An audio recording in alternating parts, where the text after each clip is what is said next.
ಅಲ್ಲಲ್ಲ ನೀವು ಸಮಾಧಾನವಾಗಿ ಇರ್ಬೇಕು. ನೀವು IAS ಆಫೀಸರ್ ದೇಶ ಆಳೋರು ಇಲ್ಲ ಆ ಥರ ಏನಿಲ್ಲ ಸರ್. ಬಂದಿದ್ದಾಗ ಶುರು ಮಾಡ್ಕೊಂಡು ನಾನು ನೋಡ್ತಾ ಇದ್ದೀನಿ ಯಾರೇನು ಯಾವ ಹೊರಗಪ್ಪ ಅಂತ ಕೇಳ್ಕೋಬೇಕು. ಮೊದಲೇ ನೀವು ದೊಡ್ಡ ಅಧಿಕಾರಿಗಳಿದ್ದೀರಿ.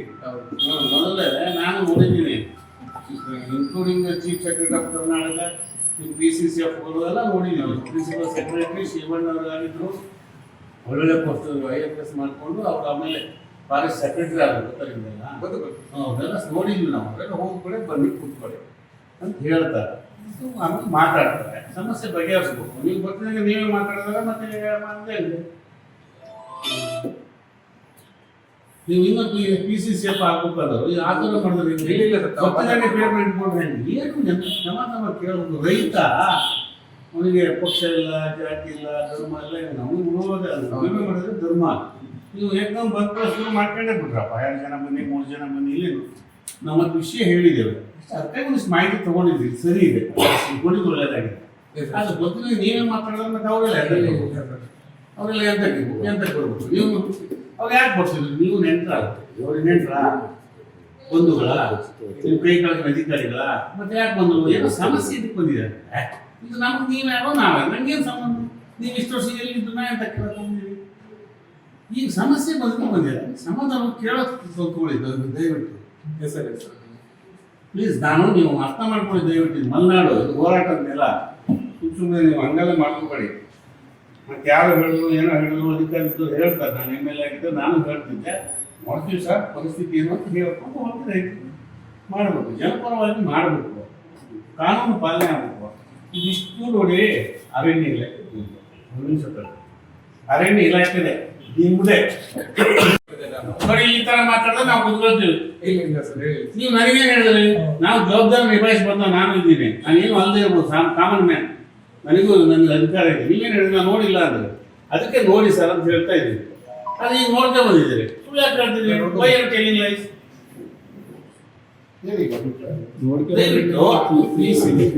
ಅದು ನೋಡಿ ನಿಜವಾಗೂ ಅನ್ಯಾಯ ಅಲ್ವಾ? ಅದು ಮಾಡ್ಕೊಂಡಿದ್ದಾನಲ್ವಾ? ಹಿಂದಿನೇ ಮನೆ ಮಾಡಿಯಾನ.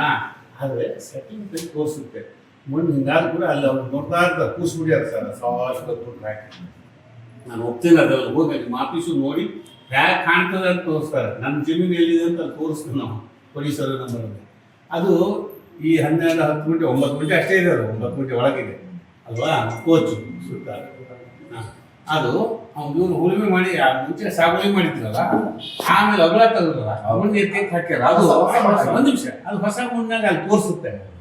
ಅದು ರಿಪೋರ್ಟ್ ಮಾಡುವಾಗ ಇಲ್ಲ ಇದು ಸಾಗುವಳಿ ಈಗ ಇವನು ಅಡಿಕೆ ಗಿಡ ಹಾಕಕ್ಕೆ ಓಲೆ ಹೊಡಿಸಿದ್ದಾನೆ, ಹಂಗಾಗಿ ತೋರಿಸಿದ್ದಾರೆ. ಇಲ್ಲ ಅಂತಿಲ್ಲ, ನಾನು ನೋಡಿದ್ದೀನಿ ಅಲ್ಲಿ ತೋರಿಸುತ್ತೆ. ಇದ್ರಾಗ ಇದಕ್ಕೇನು ಗೊತ್ತೈತೆ? ಇದು ಹೊಸದಾಗಿ ಮಾಡಿ ಅನ್ನೋದು ತೋರಿಸುತ್ತೆ. ಅದ್ದಿದ್ದು ಹೊಸದಾಗಿ ಮಾಡಿದ್ದು 67, 63 ಅಲ್ಲಿ ಹೋದವ್ರು ಸರ್. ಅರ್ಥ ಮಾಡ್ತೀನಿ. ಇದು ಏನು ಗೊತ್ತಾಯ್ತು? ಮಷೀನ್ ಇದು ಒಂದು ಹಾಕಿದ್ರೆ ಯಾರು ತಕ್ಕೊಡ್ತದೆ? ಅದೇ ಥರದ್ದು 1 kg ಭತ್ತ ಹಾಕಿ ನೋಡೋಣ, 2 kg ಕೊಡ್ತದೆ. ಕೊಡ್ಲಿ ಅಲ್ಲ, ಅವರು ದಯವಿಟ್ಟು ಅದಕ್ಕೆ ನಾನು ನೋಡಿದೆ. ಇಲ್ಲ ಸುತ್ತ ಹಿಂಗಿದೆ, ಟ್ರಯಾಂಗಲ್ ಇದೆ, ಟ್ರಯಾಂಗಲ್ ಸೈಕಲ್ ಇದೆ, 3 ಇದಿದೆ. ಅದು ಆ ಲಾಗಾಯದಿಂದ ಮಾಡ್ಕೊಂಡಂಗೆ ಕಾಣ್ತದೆ. ಯಾವುದೇ ಮರ ಇಲ್ಲ, ಗಿಡ ಇಲ್ಲ. ಕಿತ್ತ ಇದು ಯಾರು ಒಂದೇ ಒಂದು ಮರ ಇದೆ ನೋಡಿದೆ ನಾನು, ಸಣ್ಣ ಒಂದೇ ಒಂದಿದೆ. ಹೌದಾ? ಒಂದು ಮರ ಹೀಗಿದೆ. ನಿಮ್ದೇನು ಹೇಳ್ತದೆ? ಈವನ್ ಎಂಥದ್ದು ಡೀಮ್ಡ್ ಫಾರೆಸ್ಟ್ 1 ಎಕರೆಯಲ್ಲಿ ಎಷ್ಟು ಇರ್ಬೇಕು? 1 ಹೆಕ್ಟೇರಲ್ಲಿ 40, ಎಕರೆಯಲ್ಲಿ 40, 1 ಹೆಕ್ಟೇರಿಗೆ 50, 1 ಹೆಕ್ಟೇರಿಗೆ 50, ಎಕರೆಗೆ ಎಷ್ಟಾಯ್ತು? 20 ಮರ ಇದಾವೆ ಅಲ್ಲಿ. ಡೀಮ್ಡು ಅಲ್ಲ, ಅದು ಯಾವ ಅರಣ್ಯ ಸೇರಿದೆ. ಹಾಗಾಗಿ ಮಾನವೀಯತೆ ದೃಷ್ಟಿಯಿಂದ ಇದು ಉಳಿಸ್ಕೊಳ್ಬೇಕು. ಅದನ್ನೇ ನಾನು ಈಗ ಹೊರಗಡೆ ಡಾಕ್ಯುಮೆಂಟ್ಸ್, ಚೀಟಿಗಳು ಅಥವಾ ಏನಾದ್ರು ಸರಾವತಿದ್ರೆ ಕೊಟ್ಬಿಡಿ, ಅದನ್ನ ವರದಿ ಹಾಕಿ ಅವ್ರ ಸ್ಕ್ವಾಡಿಗೆ ಹಾಕ್ಬೇಕಂತ ಹೇಳಿದ್ದೀನಿ ಸರ್. ಅಡ್ಡೇರಿ ಹತ್ರ ಬಗರುಕುಂ ಬಗ್ಗೆ ಹೋಗಿ ಒಂದು ಅರಣ್ಯ ಇಲಾಖೆಯವರಿಗೂ ರೈತರಿಗೂ ತಕರಾರಿತ್ತು. ಅದು ಈ ಹಿಂದೆ ನಮ್ಮ ಮುಖಂಡರಾದಂಥ ಹಕ್ರೆ ಮಲ್ಲಿಕಾರ್ಜುನ ಮತ್ತು ನಮ್ಮ ಹೊನಗೋಡು ರತ್ನಾಕರ್ ಅವರು ಭೇಟಿ ಕೊಟ್ಟು ಅದನ್ನು ಕೂಡಲೇ ಧಾವಿಸಿ ರೈತರೊಂದಿಗೆ ಇಲಾಖೆಯೊಂದಿಗೆ ಸಮನ್ವಯ ಸಾಧಿಸಿ ಆಯಿತು, ಇದು ತಪ್ಪಾಗಿದೆ, ಇದು ರೈತರು ಲಾಗಾಯತಿಯಿಂದ ಮಾಡ್ಕೊಂಡಿದ್ದು ಹೌದು, ಯಾವುದೇ ಮರಮಟ್ಟುಗಳನ್ನು ಕಳೆದಿಲ್ಲ, ಮರ ಇಲ್ಲದೇ ಇರೋಂಥ ಜಾಗ, ಅರಣ್ಯದ ಯಾವ ಲಕ್ಷಣವೂ ಇಲ್ಲ ಅನ್ನೋದನ್ನು ಕನ್ವಿನ್ಸ್ ಮಾಡಿದ್ರು. ಪ್ರತಿಭಟನೆ ಮಾಡಿ ಅದ್ರ ಮಧ್ಯೆ ಏನೋ ಯಾರೋ ಮತ್ತೊಂದು ತಕರಾರಾಗಿ ಮತ್ತೆ ಹೋಗಿ ಸಮತಟ್ಟು ಮಾಡಿ ಅಡಿಕೆ ನೆಟ್ಟಿದ್ದನ್ನು ಸಮತಟ್ಟು ಮಾಡಿ ಅಂತ ಹೇಳಿದ್ರು.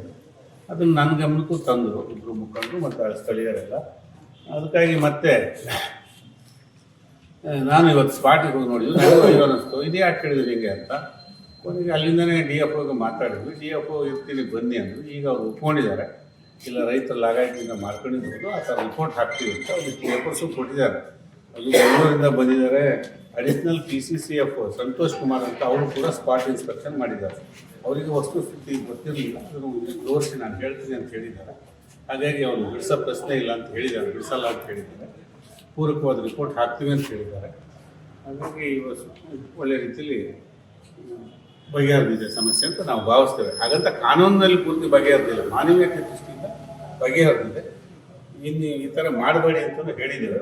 ಎಲ್ಲೆಲ್ಲಿ ಹೇಗೆ ಪ್ರಕರಣಗಳು ಮಾಡ್ತಾರೆ, MPM ಅರಣ್ಯ ಹೇಗೆ ಹರಣ ಆಗ್ತಾ ಇದೆ ಅಂತ ಹೇಳಿದ್ರು ಮನವರಿಕೆ ಮಾಡಿದ್ದೇವೆ.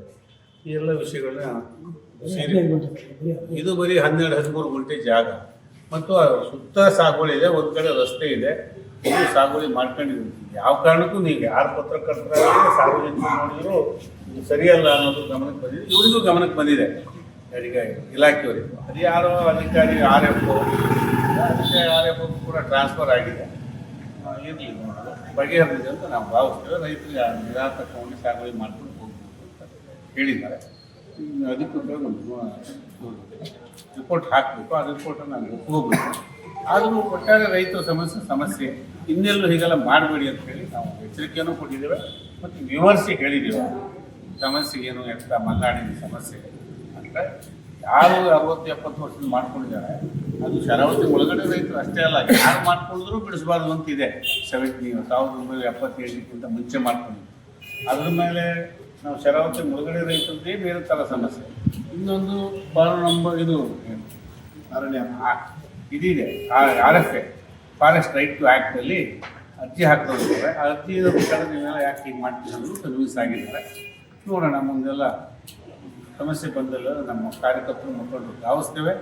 ತಾಲೂಕು ಆಡಳಿತ ಮತ್ತು ಶಾಸಕರು ಇದ್ರ ಕಡೆ ಗಮನ ಕೊಡಬೇಕು. ಬರೀ ಪ್ರೆಸ್ ಮೀಟ್ ಮಾಡೋದು ಹೇಳೋದಲ್ಲ, ಅಧಿಕಾರಿಗಳ ಸಭೆ ಮಾಡಿ ರೆಸೊಲ್ಯೂಷನ್ ಪಾಸ್ ಮಾಡಬೇಕು, ಬಿಡಿಸಬಾರ್ದು. ಸರ್ಕಾರದ ಆದೇಶ ಹೀಗಿದೆ, ಈ ಸರ್ಕಾರ ಇದೆ, ಸಿದ್ದರಾಮಯ್ಯ ಮಾಡಿದ ಆರ್ಡರ್ ಇದೆ, ಯಾರು 3 ಎಕರೆಗಿಂತ ಕಮ್ಮಿ ಮಾಡಿದ್ದಾರೆ ಅವ್ರು ಬಿಡಿಸಬಾರ್ದು ಅಂತ ಇವ್ರದ್ದೇ ಆದೇಶ ಇದೆ. ಇದು ಹಿಂದೆ ಗೊತ್ತಿಲ್ಲ, ಮುಂದೆ ಹೋಗ್ತಿಲ್ಲ. ಅವರೇ ಫೋನ್ ಮಾಡೋದು, ಅವ್ರ ಕಡೆ ಹೇಳೋದು, ಅವ್ರನ್ನ ಬಿಡಿಸಿ ಇವ್ರನ್ನ ಬಿಡಿಸಿ ಅಂದ್ಬಿಟ್ಟು ಅವು ಹೋಗ್ಬಿಡ್ತವೆ. ಕೂತಿಗೆ DF ಓಗಳಿಗೆ ಕೂತಿಗೆ ಬರುತ್ತೆ, ನಾವು ಹೋರಾಟಕ್ಕೆ ಬರ್ತೀವಿ, ನೀವು ಬರೀತೀರಿ. ಹೀಗೆ ಒಂದಿಷ್ಟು ಎಲ್ಲೋ ಈ ಆಡಳಿತ ಫೇಲ್ಯೂರ್ ಆಗಿದೆ. ಇದ್ರ ಮಧ್ಯೆ ಅಧಿಕಾರಿಗಳು ಸರಿಯಿಲ್ಲ. ಪುಣ್ಯಕ್ಕೆ DF ಆರು ಇದ್ದಾರೆ, ಇನ್ಚಾರ್ಜ್ ಇಲ್ಲ. ಈ ತಾಲೂಕಿನಾಗೆಲ್ಲ ಇನ್ಚಾರ್ಜ್ ಅಧಿಕಾರಿಗಳೇ ಇಲ್ಲ. ಇದ್ದೊಬ್ಬ DYSPನೂ ಈಗ ಟ್ರಾನ್ಸ್ಫರ್ ಆಗಿದೆ ಅಂತ ನನಗೆ ಮಾಹಿತಿ ಬಂದಿದೆ. ಅಲ್ಲಿ ಮುಗಿತಾರೆ. ಸರ್, ಈಗ ಮೊನ್ನೆ ಈಗ ಇವರು ರತ್ನಾಕರ್ ಅವರು ಮಲ್ಲಿಕಾರ್ಜುನ ಎಲ್ಲ ಪ್ರತಿಭಟನೆ ಮಾಡಿ ಒಂದು ವಾರದ ಗಡುವು ಕೊಟ್ಟಿದ್ರು. ಅವರು ಅಲ್ಲಿ ಈಗ ಫಾರೆಸ್ಟ್ ಎನ್ಕ್ರೋಚ್ಮೆಂಟ್ ಇದ್ರೆ ಅವರು ಕೇಸ್ ಹಾಕ್ಲಿಕ್ಕೆ ಅವರಿಗೆ ಅಧಿಕಾರ. ಆದ್ರೆ ಸುಪ್ರೀಂ ಕೋರ್ಟ್ ಹೈಕೋರ್ಟ್ ಡೈರೆಕ್ಷನ್ ಪ್ರಕಾರ ಅಲ್ಲಿರೋ ಬೆಳೆ ನಾಶ ಮಾಡೋ ಅಧಿಕಾರ ಅವರಿಗಿಲ್ಲ. ಹಿಂದೆ ಆತರ ಮಾಡಿರೋ ಅಧಿಕಾರಿಗಳನ್ನು ಕರೆಸಿ ಕೋರ್ಟ್ ಅಲ್ಲಿ ಚೀಮಾರಿ ಹಾಕಿದ್ರು ನ್ಯಾಯಾಧೀಶರು. ಇವರಿಗೆ ಬೆಳೆ ನಾಶ ಮಾಡೋ ಅಧಿಕಾರ ಯಾವ ಫಾರೆಸ್ಟ್ ಅವರಿಗೂ ಕೊಟ್ಟಿಲ್ಲ. ಈ ಪ್ರಕರಣದಲ್ಲೂ ಅದನ್ನ ಮಾಡಿದ್ದಾರೆ. ಕೆಲವು ಹಿಂದೆ ಬೇರೆ ಬೇರೆ ಪ್ರಕರಣಗಳಲ್ಲಿ ನಮ್ಮ ತಾಲೂಕಲ್ಲಿ ಈಗ ಅವ್ರ ಮೇಲೆ ಕ್ರಮ ತಗೊಳಕ್, ತಪ್ಪು ಮಾಡೋದ್ರ ಮೇಲೆ ಕ್ರಮ ತಗೊಳಕ್ ಏನ್ ಹೇಳಿದ್ರು? ಈಗ ಅದನ್ನ ಹಾಕರೆ ಮಲ್ಲಿಕಾರ್ಜುನ ಅವರು ವಿವರವಾಗಿ ವಿವರಿಸಿದ್ರು. ನೀವು ಹೇಳೋದು ಈ ಪಾಯಿಂಟ್ ಮೇಲೆ ಈಗ ಕ್ರಮ ತಗೊಳ್ಳೋದಕ್ಕೆ